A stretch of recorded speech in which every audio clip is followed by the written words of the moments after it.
ThinkTech Hawaii. Civil engagement lives here. Aloha and mabuhay. My name is Emmy Ortega Anderson, your host for Pinoy Power Hawaii. We have two very special guests for our program today to help us with our empowerment. But before we do that, I'd like to take a brief moment to thank the entire staff of ThinkTech Hawaii for allowing us to come and have a conversation with you to share issues and topics that concerns Filipino Americans, especially here in Hawaii. And today, we will have a conversation to fulfill our fivefold mission. We are here to enrich, enlighten, educate, entertain, and we hope to empower all of our viewers. This morning, I have two very special guests, and they are a wonderful ministering couple, and they are very, very successful in what they do to empower others. So without further ado, I'd like to introduce to you our two guests, Pastora Abigail Corpuz, and the other half of the team is Brother Jenamar Corpuz. Welcome to Pinoy Power Hawaii. Welcome, po. We're going to start our conversation by asking both of them to give us a little bit of a background from both. So I'm going to start with you, Pastora. Please tell us a little bit about your upbringing.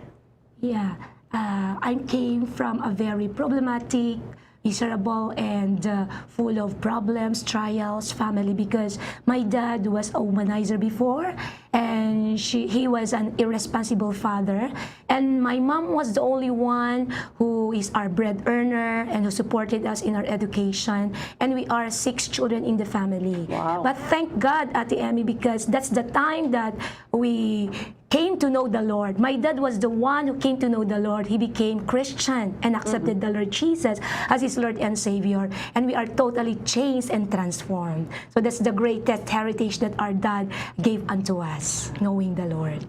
Wow, what a honest and candid revelation. You know, watching you and Brother Jan conduct your ministry, it seems like you've never had problems or trials. But again, the real successes in life comes with trials and tribulations to make us better. Yes. So, Pastora, I'm going to switch over to Brother Jan. Brother Jan, tell us a little bit more about your upbringing. Pwede pong Tagalog? Oh, yes. We're going to converse in Itaglish, Ilocano, Tagalog, and English. And sure, you can certainly do Ate that. Emmy, ako din po ay nanggaling po sa isang mahirap na pamilya. My father is a carpenter and my mother is an overseas contract worker in Hong Kong and Malaysia. At ako po ay the eldest of the 3 children in the family. At I came from isang tinatawag nilang isang kahig, isang tukang pamilya. But by the grace of God ay nandun po na talagang we have nalampasan po namin yung mga bagay pong yon. Naranasan ko pong naging houseboy, delivery boy, at naging janitor din po ako before nag-college. At naranasan ko rin pong nagpatayan ng huweteng kung alam po niyo yun sa Pilipinas. Yes, anything to get by, to buy a meal. Yeah, and there's nothing wrong with that, Pastor and Brother Jen, if we're talking about survival. You know, wondering where your next meal is going to come from. And you're going to do everything in your power to make sure that your family is fed. Narigat iti biag jay Filipinas kakabsat keng gayem. So we will do everything to do our best for quest for a better tomorrow. Yes. Oh, thank you. Thank you for being so candid and being so honest. A lot of times people don't want to talk about these trials and struggles. They just want to hide it or sweep it under the rug. But in your case, you wanted to share the truth and to give our viewers exactly a better understanding of your trials and tribulations to really appreciate where you are now. Okay, so I know that you've had a very difficult life with poverty, and I came from that type of beginning too. We're very, very poor. And how did you come to find the Lord? Nung- Yes, Pastora. Apo. Ako po ate, by the grace and mercy of God, dahil wala na kaming pwedeng malapitan parang impyernong bahay. Umaga, hapon, gabi, nag-aaway laging aking mga magulang. As in, hindi na rin kami nakakapag-concentrate sa pag-aaral. Mayroong isang pastor, there was a pastor in the life of Pastor Bong Gonzales, our mentor, our teacher, na i-assign po si Ilocos Norte. And he was the one so patient and very hardworking to share the word of God to my dad. Until such time po na siniran po siya at yung aking tatay ay kahit po pala na matigas ang puso Ate Emmy ay napalambot ng Lord. And we are so amazed because he was totally changed and transformed. Yung dating womanizer, 2-3 babae, binago ng Diyos. Until such time that she shared to us the love of God because we are so amazed for the changes of our dad. So we're so curious kung ano talaga ang kanya pong nasimulan. And then we are now totally changed and transformed because of this instrument of God in the life of Reverend Pastor Bong Gonzales. Doon na po nagsimula ate yung magandang relasyon sa pamilya, ang aming tatay, naging responsable na siya, natutulungan na rin niya po kami sa aming pong pag-aaral. But before, talagang wala po siyang pakialam sa amin. Wow. So your transformation began with an idol, somebody that wanted to help make a difference in your life by softening the hardened heart of your father. By the grace of God. Yes. Wow. What a remarkable story. Brother Jen, can you relate to that? Opo, at Amy, kasi noong pong talagang sabi ko nga, nanggaling po ako sa isang poor family and talagang pahinto-hinto po ako ng pag-aaral po noong high school. And that one time na ako po ay dinala po ng aking po uncle sa Manila at doon po na nag-aral, pinagpatuloy po yung aking pong second year high school noon. And I served there at parang houseboy din po ako doon para ano po doon. And then after that, at nung po ako nag-aral ng high school, ay meron pong isang din pong pastor po sa isang eskwelahan po namin na nag-share po ng Bible study sa amin. And that day, I came to know the Lord. At naalala ko po yung araw pong yun December 16, 1989, Sunday. And then I accepted the Lord as my Lord na Savior. Doon po nagbago ang aking pong buhay. At nandun po yung promise ng Panginoon na yung sinabi niya sa Jeremiah 29 verse 11, for I know the plans I have for you, plans to prosper you and not to harm you, plans to give you hope in the future. Yung pong pinangawakong promise ng Panginoon. And on that day, nagbago yung aking pong buhay. Wow, what a beautiful promise for us to accept the Lord and His unconditional love, and from that day forward, your life changed for the better. And I can relate to your story because once we accepted the love of God and made Him a part of our daily life, everything changed for the better. So tell us a little bit about where that change took you as far as education, your career, so that you can better affect other people by the changes or by the positive change that your life turned into. So actually po ate, I graduated as a registered nurse. I took up Bachelor of Science in Nursing way back 1994. 1994 na rin po ako na born again when I accepted the Lord Jesus as my Lord, Master, and Savior. So habang ako po ay nagtatrabaho as a nurse in a hospital, that's the time na yung pong mga pasyente na aking pong mga inaalagaan, meron akong burden sa kanila. Ewan ko po, habang binibigay yung mga gamot, naaawa ko sa kanila, and I want to pray for them. Bagamat hindi pa po ako tinatawag ng Lord sa ministry. And then until such time po na when I came from work, 11 o'clock midnight, because natapos ang duty ko po 3 o'clock to 11 p.m., there was just a voice that really came in my ears that that's not your world. That's not the thing that I want you to do. I want you to go out from your comfort zone and I want your life to serve me. Nung una, hindi ko po maunawaan. Sabi ko, Lord, ako po ay nakakapag-share sa mga pasyente, ipapag-pray sila. Pero parang lagi po ate, every time that I came from work, parang may mga ano ko naririnig na hindi yan ang pinapagawa ko sa'yo. Until such time ate, the Lord called me to pastor San Nicolas, Ilocos Norte. So nag-resign na po ako as a nurse in Mariano Marcos Memorial Hospital. And people keep telling me, Abi, ang ganda-ganda ng sahod mo, trabaho mo, bakit ka nag-resign? Ganito, ganyan. So sabi ko, because I want to help people to know the Lord. So na po nagsimula atin na nagpastor ako sa isang church sa San Nicolas, Ilocos Norte. And then at that time, in-interest ako ng Lord ng another 10 churches. So sunod-sunod na po yan. And then the Lord called me to Hawaii. So yun na po, dire-diretso na po yung pagkatawag ng Lord sa akin. What a wonderful progression. Yeah. Not that nursing is not worthy or rewarding, because it's also part of caregiving and also ministering to the sick and afflicted. But the Lord had bigger plans for you as far as ministering in a bigger picture. And the rest is history. So, Brother Jen, were you a part of this initial building of the church, or when did you come into pastor's life? Ako po ay dumating po noong pong 2013 kasi dati po ako po ay nagbabarko po sa barko. Ako po ay seaman po ako Seaman. dati for 15 years at talagang nandun po ako sa barko, tapos tinawag po siya na pupunta kami ng Hawaii, sabi ni Pastor Abi noon. Tapos mag-ano lang, mga 3 months kasi restore ko lang yung church, sabi niya. Kasi nga mayroon dalawang tao lang naiwan po dito. Out of 150 people, ang leadership po ng Jesus Lord Church Worldwide sa Manila ay tinawagan po si Pastor Abi, and gusto nilang paliparin po si Pastor Abi in 2 weeks time. Talagang nandun ako sa barko, sige, pawayag ako, pero parang nag-ano ako. Pero nandito nga, tapos nung 3 months na, pinarmanent na siya doon, hindi na sila pauwiin kasi nga she already restored the church.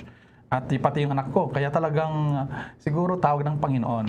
After 1 year po ay pumunta rin po ako dito to help Pastor Abi in her devotion, in her vocation po sa church. So inassisan ko po siya sa preaching, sa teaching din po. And driver din po niya ako sa yun po. Personal assistant. Personal assistant. That runs around and does Opo, everything. yeah. Well, you might be called the errand boy because you're the one that dots every I and crosses every T, di ba? Opo. Yeah, and the Lord's work would not be complete if we didn't have people doing some of the menial work, but it's important for our progression. So, what a very, very interesting story that you are sharing, just by adding or accepting the Lord and making the Lord a part of our daily life. And from that point on, your life just miraculously, it was like the speed of light. You know, that you went from very poor, not having anything, to being blessed with blessings that you have no more room to receive, but there will always be room for that, because we have a bigger picture. So we will be right back with our conversation, Pinoy Power Hawaii, with Brother Jen Corpus and Pastora Abigail Corpus.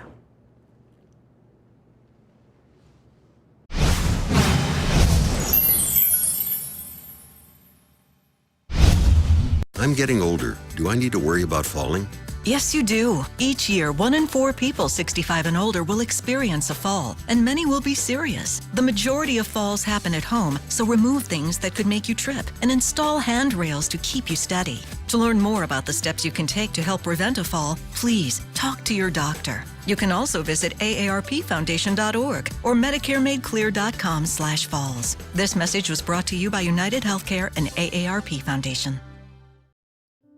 When it comes to managing your pain, you have a choice. Don't mask your pain with opioids. Choose to treat it with the help of a physical therapist.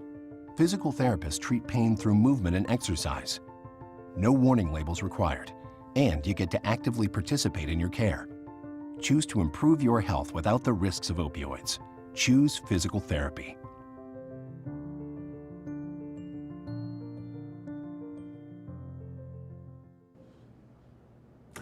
Welcome back to Pinoy Power Hawaii. I am your host, Emmy Ortega Anderson, and our show consists of empowerment. We want to share real stories, like the story being shared by Pastora Abigail Corpuz and Brother Jenamar Corpuz, their trials and tribulations. And by sharing these stories with viewers, we hope to fulfill our fivefold mission. We aim to enrich, enlighten, educate, entertain, and the big picture is to empower. So we're going to continue our journey. Pastora Abby and Brother Jan Corpuz were privileged or were given the chance to immigrate to Hawaii and to share the precious Word of God by ministering to the people of Hawaii. How did that get started? Because you're coming from to a foreign land where everything is not familiar. How was that transition, Pastora? Opo. Ako po ate, dumating po ako 2012. I don't know how to drive. And of course, we started from 2 people. I don't know how to start a church because so hard. Akala ko po mahahabol ko pa po yung mga tao. Wala na po pala. They already scattered and go to different churches. Until such time po that I totally depend on God. I keep praying and asking the guidance of God because I pray to God, Lord, if you will not still do miracles within 3 months, I want now to go home. Kasi ako pa po yung nauna, mas nahuli po siya ate. So you were here by yourself. Yeah. Kaya ang ginawa ko po, sinubukan kong matutong mag-bus, mag-follow up sa mga tao. But unfortunately, talagang decided na sila to leave the church because probably they don't want the transition, the leadership or another pastor again. So, talagang ang Diyos napakabuti. He does a very miraculous way. So, I pray to God, Lord, magdala ka ng mga tao na wala ng direksyon ng buhay, yung talagang makikita ang miracle mo. Until such time, they are not yet Christian, Ate Emmy, and they need prayer. Some of our friends ay pinakilala sa atin. Binisita natin sabay pinag-pray. Mag-asawang maghihiwalay na on that day. So, they already called the realtor. Nag-usap na sila paano mahahati yung kanilang ari-arian. But I just shared the word of God to them and prayed, and by the miracle of God they were restored. Yeah. What a miraculous story, you know, to a point where at the brink, on that day of breakup, you were able to talk some sense into them. You were able to soften their heart and also touch their mind, their body, their soul, their spirit, and they were able to overcome. Yeah, because of the Lord Jesus, they accepted Him as their Lord, Master, and Savior. Yung isa pa po, yung na-diagnose na dwarfism ang anak, 3 espesyalista na pong nilapitan. Talagang may lahi po sila kasi may kapatid po siyang ganon. So nawawalan sila ng pag-asa. But I keep on telling to them, Mark 11:24, whatever you ask in prayer, as long as you believe it by faith, shall be given. Hanggat hindi pa lumalabas ang bata, believe it. So they keep crying. Until such time ate na, on the day of that delivery, tumawag po yung mister, umiiyak. Akala ko kung ano nang nangyari. Pastora, God is so great. Even the doctor cannot believe it. Normal na normal ang bata. No abnormalities. Wow. So sila po ating mga pinadala ng Diyos na naging members and then became workers in the church. They experienced the great miracles from God. Truly a miracle by listening to a lot of the examples through your ministry. And I know a lot of people come to you because they know the healing power of God that transcends through you. And later on, I will ask Pastora Abigail to end with a prayer. But before that, Brother Jan, what miraculous things have you witnessed while ministering and sharing the precious Word of God to the members or to those that need it most? Yung pong time po at Emmy, nung nandito po kami, na pinagpipray po namin sila. At doon nga, every Sunday po, meron po tayong, first Sunday, meron po tayong anointing of oil sa kanila. At talagang nakita po natin yung ibang, marami na sila, hindi sila mabilang mga kalalakihan din. At meron po yung isang pong politiko from the Philippines na talagang siya po ay gumagawa ng mga ginagawang hindi maganda. Ewan ko kung ano yung mga background niya, sinabi niya noon.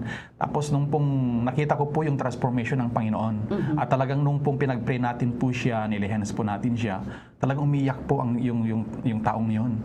At talagang sinabi, sinusuko ko ang aking buong buhay sa iyo, Panginoon Jesus. Talagang nandun po. At amazed ako sa Panginoon. Kaya sabi ko, Lord God is doing miracles until now. Again and again. Yes. At talagang kahit matigas yung puso ng taong yun, talagang kaya niyang palambutin. Dahil po, nandun po yung humility sa kanyang ang Panginoon. Amen. Wow, all these wonderful revelation, all these true-to-life stories and struggles that you come across among people that are really searching and looking for answer. And there it is. He manifests to us that there is hope if we believe and hang on to that faith. Okay, so we're gonna move on and ask you about what else would you like to happen in your life, the bigger picture, besides what you're doing now. What's the bigger picture that you would like to accomplish on a bigger scale? For me po, Ate Emmy, I just want to tell people that the greatest and the noblest achievement, according to our spiritual director, Brother Eddie Villanueva, the greatest and noblest achievement in this planet Earth is to know thy God truthfully and personally, to love Him passionately and wholeheartedly, and to serve Him with integrity and excellence. At alam mo, pag makilala ang mga tao ang Diyos, they know that there is a miracle-working God, healer, provider, that even though trials will come in their way, if their faith always on God, they will experience peace, joy, contentment, and of course, that joy that cannot be bought by money. Priceless. Yeah. Because according to Tony Robbins, Ate Emmy's quotation is this, success without genuine fulfillment is ultimate failure. And you can also have the fulfillment, Ate Emmy, when you accept the Lord Jesus as your Lord, Master, and Savior. Because wala nang pinakamagandang buhay, Ate Emmy, kundi ang ibigay mong buhay mo sa Diyos. Siyang mag-direct. That's right. I like that quote that you quoted. It's also found in our Bible that faith without works is dead. You know, even if you have faith, but you don't act on it, or you don't do things towards building or strengthening that faith, then it's almost worthless, useless. Di ba, Brother Jen? Opo. Kasi yun po, kung hindi mo ginawang priority ang Panginoon sa buhay mo, and you did not make your Creator at the center of your life, kumbaga useless ang lahat ng mga tagumpay ng ating pong buhay.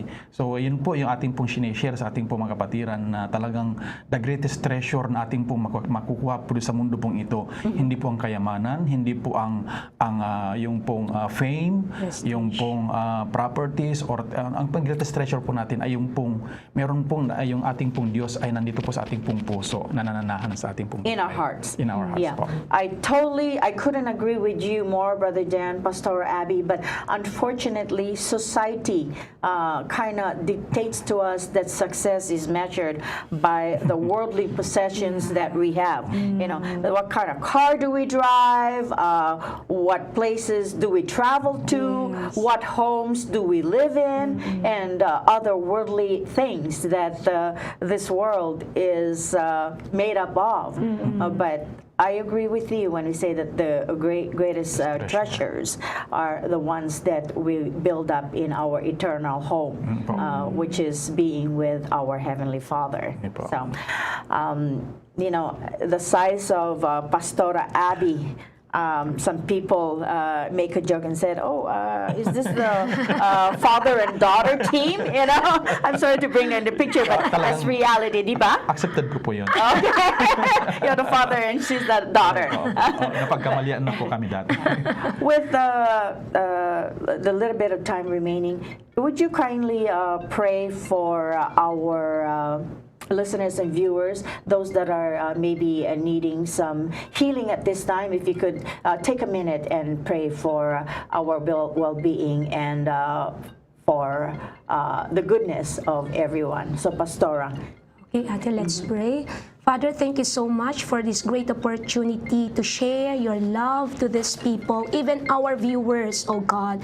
Lord, we don't know what are their situations in life. Probably they were hopeless, faithless, oh Lord. They were suffering from severe depression. Lord, right now, in the name of our Lord Jesus Christ, continue, Lord, to let your touch be upon them, and they will know you more and accept you more as their Lord, Master, and Savior. To those who are watching right now, I believe that the Lord will do something great to you this morning. Continue to bless them, and even, Lord, those sick people, Lord, continue to stretch forth your miraculous hand be upon them. If they were already surrendered by doctors, suffering from cancer, suffering from any severe sickness and diseases, Father, you have said in thy word, Mark 11:24, whatever we ask in prayer, as long as we believe it, by faith it shall be given, and by your wounds, according to Isaiah chapter 53 verse 5, they will be healed. Take away any sickness and diseases among them, and let your healing touch be upon them. And even, Father God, those families ruined by the enemy, continue to unite them with your love that cannot be broken. Even, Lord, to Ma'am Emmy, continue also to bless her entire family, the whole Anderson family. Continue also to bless them with a good health, with joy, love, and peace upon them. Father, thank you so much, Lord. We give you praise and we give you glory. In Jesus' name this we pray. Amen and amen. Amen. Hallelujah. After listening to Pastor Abby preach, I have no doubt that she walks with God in everything that she does. So, how could our viewers be a part of your ministry? You have a website you can share? Opo, kung gusto niyo pong makinig din po ng ating pong radio program, ito po ang 6:50 AM Pinoy Power Radio, the most powerful radio station here in Hawaii. Every Friday po, 12 noon to 1 o'clock PM. And we have also our live streaming every Sunday, 3 times every Sunday po. 3 services po tayo, 7:30, 9 o'clock, and 4 o'clock. At ito po, we are on the Jesus is Lord Hawaii chapter. This is our website. Kaya kung gusto nyong manood, gusto nyo pong makinig, just tune in our 6:50 AM Pinoy Power Radio and the Jesus is Lord Church Hawaii chapter. Facebook po, naka-live po tayo every Sunday. And it reached almost how many nations, Brother Chen? Iba't ibang nations po, and we have ang pinakamalaking viewers po natin at ating Sunday service. Nagulat po kami, 95,000 people. Wow. And 300 shares ang nag-share. So sa grace po ng Lord, kumikilos ang Panginoon sa kanila po, Ate Emmy. Wonderful. Yeah. The Lord is so good. I know He is my Redeemer, and He does answer our prayers. We want to thank you for helping us fulfill our empowerment. We aim to enrich, enlighten, educate, entertain, and empower. And we invite you again, our friends, our family, our viewers, to tune in every Tuesday at 10 a.m. here on Think Tech Hawaii for more empowering stories. Thank you, Pastor Abby. Thank you, Brother po, Jen. Amy. Thank you din po, Ate Emmy, for the opportunity. May God bless us all. Maraming salamat. Mabuhay. Aloha.